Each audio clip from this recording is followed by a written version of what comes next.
The Bible tells us that Mephibosheth was the son of King Saul's daughter, Michal, so he was the grandson of King Saul. And we also know that Mephibosheth had a disability. The Bible says that he was lame in both feet. In our passage today, 2 Samuel chapter 9, verses 1 through 13, we read about how David remembered Mephibosheth and what he did for him. Let's read it. It says, "And David said at that time, 'Is there yet anyone alive of the house of Saul to whom I may show kindness for the sake of Jonathan?' For David had loved Jonathan with all his heart. He was a true friend. He was a good man." So David got information, and he found out that there was someone who was alive. He sent for him, and he brought him up from Bathsheba. Now this was the name of the woman who nursed him, the wife of Uriah the Hittite. He brought him up, and he stood before David. And David asked him, saying, "Are you the son of a Hittite?" And he said, "I am the son of Mephibosheth, your servant, my father's brother Michal, Saul's daughter, and the son of Bechai." Then David received him in that day, called for his blessing, and he blessed him, and said, "Behold, you are my bone and my flesh. And it shall come to pass when the king's son, my heir, sits on the throne of Israel, that you will restore me the kingdom, and you shall have mercy on the offspring of the house of Saul, and on his seed forever." And Ziba, the servant of the house of Saul, said, "Longevity, longevity to the house of David. As you have granted my lord the king an example of loving kindness, so by me, my lord the king, may it be established forever in the house of David." As we look at this passage, we see David here remembering and showing kindness to a man who was a descendant of King Saul.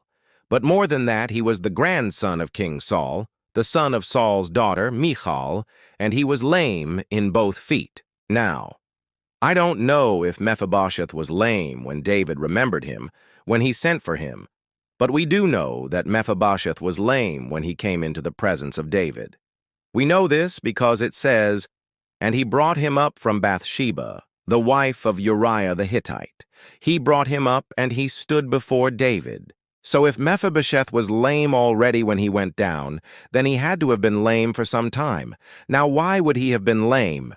Well, the Bible tells us in 1 Chronicles chapter 18, verse 19, it says that Mephibosheth fell down and was disobedient when he was young, and so the young men took him, and they cast him in a loathsome pit, which caused his feet to be lame. Now, I don't know if he was born lame, or if he became lame because he was disobedient, but he was certainly lame in both feet. Now, what's interesting is David saw him, he looked at him, and David didn't look at him and say, "Oh, wow, you're disabled. You're not going to amount to much. You can't really do much for me." No, David looked at him and said, "You are my bone and my flesh. Are you not my relative?" He saw him as a part of his family. He was a descendant of Israel. He was a member of the tribe of Benjamin. And David wanted to make things right with him. Think about this, that David ruled over Israel for 40 years. He could have easily forgotten about Mephibosheth, forgotten that he even existed, and he would have been justified in doing that. But instead, after 40 years, David remembered him. We read earlier in 2 Samuel chapter 1, verses 16 through 17, where it talks about the women of Israel coming out to meet David while he was returning to Jerusalem. And it says they lamented over him, they mourned over him, and David was very upset. He was troubled in spirit. And he said to them, "Don't weep for me. Don't lament over me. For my sake, don't speak pointless words." The commander said to the people, "Why should you be his guard? Go back, each of you, to your tents." So David said, "Each of you, go home and eat and drink, and afterward, go and tell all the people that none of these words means anything. They are meaningless words, spoken in the heat of passion." That's what the day brings forth. That's what the day brings forth. So what does that mean? What David meant there was, he doesn't want people to talk about him and to say, "Poor David, he lost his son, his firstborn son, and now he's sad and he's mourning." No, David was troubled in spirit, but he didn't want people to think that he was mourning over the loss of his son. And he told the people, "No, I'm not sad. I'm not depressed.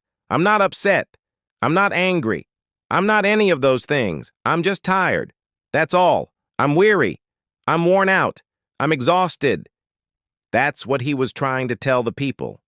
Well, in the same way, David was probably weary and exhausted after 40 years of ruling over Israel.